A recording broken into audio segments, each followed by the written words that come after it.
Hello, welcome to Drinks with Ron. I'm Ron, and I'm highly anticipating my next drink. You see, if you go online and you look around and you ask about beer drinking tips, which is a thing they offer apparently, but the big one they will push at you is freshness. You want to know when that beer was made, you want to drink it as close to that, peak freshness, taste, flavor, blah blah blah. Now, conversely, when I first got into brewing, I met a couple dudes that had been going for a while, and one of them suggested to me, when you make beer, stick some back on a corner of a shelf and just let them sit there. So come back a year, 2 years later, try them again. He's like, they're going to change as they sit. Some of the flavors, depending on what kind of beer you make. It's like, I had a couple, I waited a year, I came back, it was amazing. This I can vouch for. Specifically on my more cider flavored beers. They seem to age out particularly well. The wangy, yeasty offness kind of disappears, and you're left with a really sweet, strong, clean beer. So my County K Ale ages well.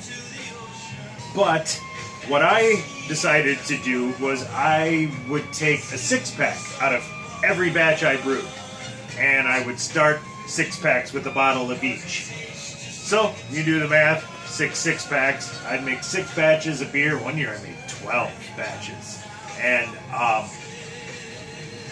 basically you had one out of each batch I made that year, so you could kind of see what the brewery was up to.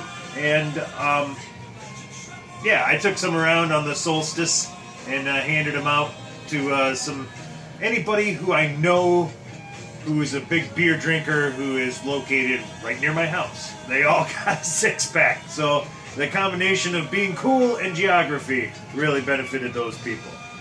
But I started calling them the Happy Pack. So I believe I started this in 2015. And I've been waiting. I want to get a couple people together because you don't want to drink 6 bottles, especially if they're bad. But yeah, I want to get like 2 other people. So we have 3 people that'll taste their glasses and sample them all, see what everybody thinks about them.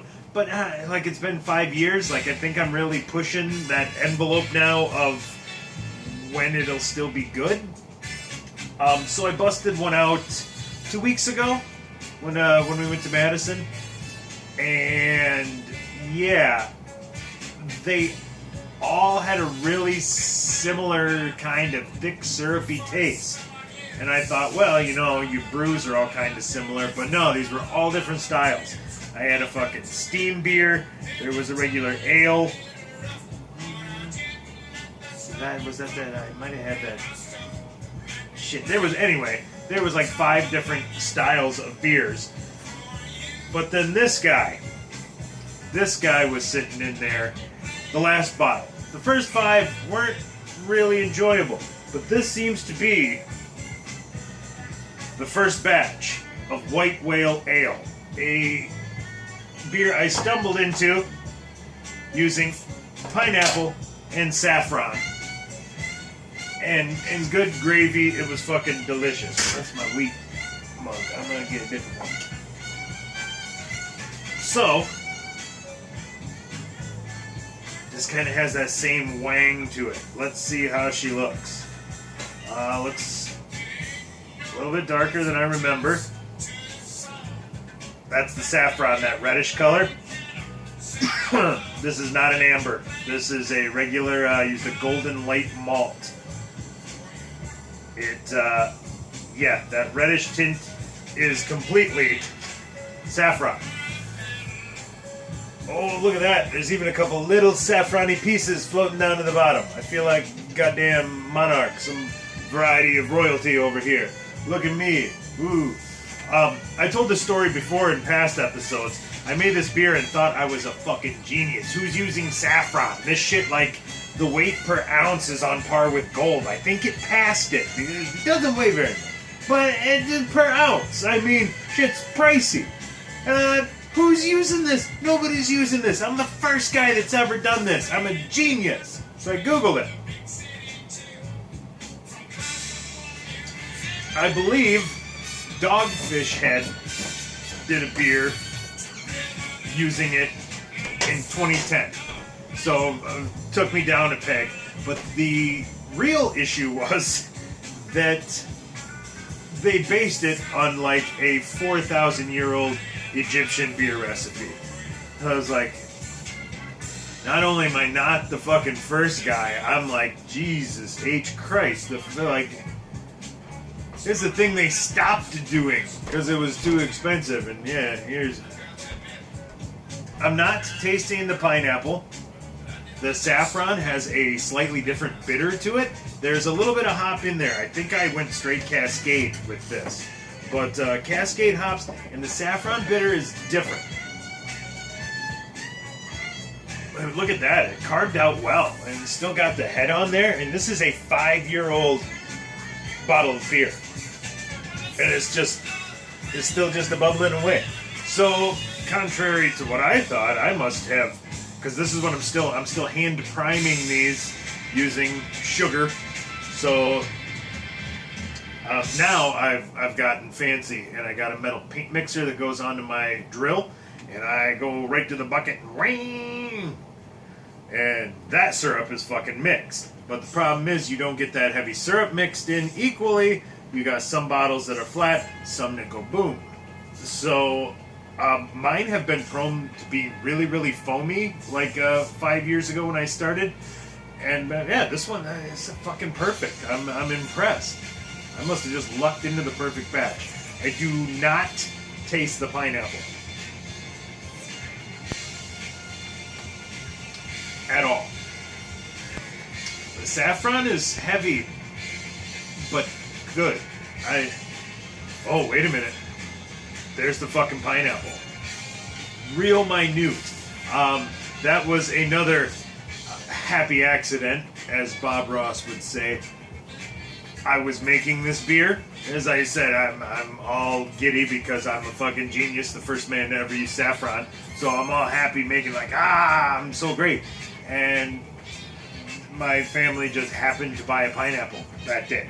So they had the core, they had the shit in the sides. There was a couple pieces that were all mangled up and mushy they didn't want to use.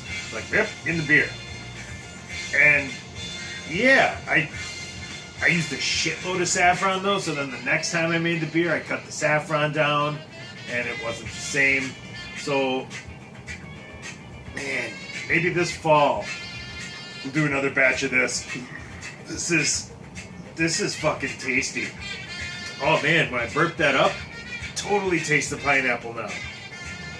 I have a bottle of this saved for the end of this abomination of an administration, and I cannot wait, because that is literally the last bottle of White Whale Ale in existence.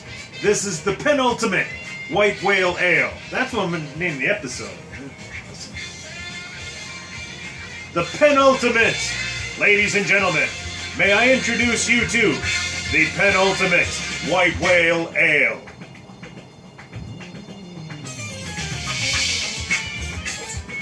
Yeah, that is a funk befitting this drink.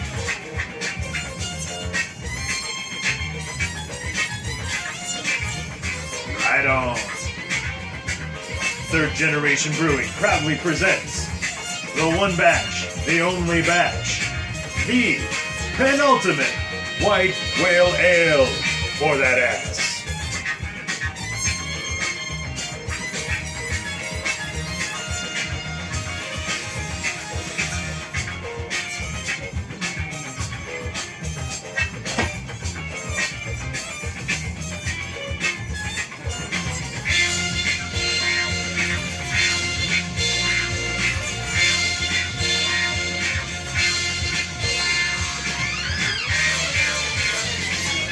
Third Generation Brewing. Get you some. Like, if I ever do a commercial, this is what it's just gonna be. Like some 70s funk, or like an announcer overlaying it heavy. People in like fedoras, a guy in a newsboy hat, a couple of mustaches. chicks dressed ironically out of the time period. It won't make any sense, but it'll be fun to make. Like my beer, or my music, or anything else I've ever done. It didn't make any sense, but damn, was it a good time doing it. And with that, for Drinks with Ron and the Penultimate White Whale Ale, I'm Ron, signing off.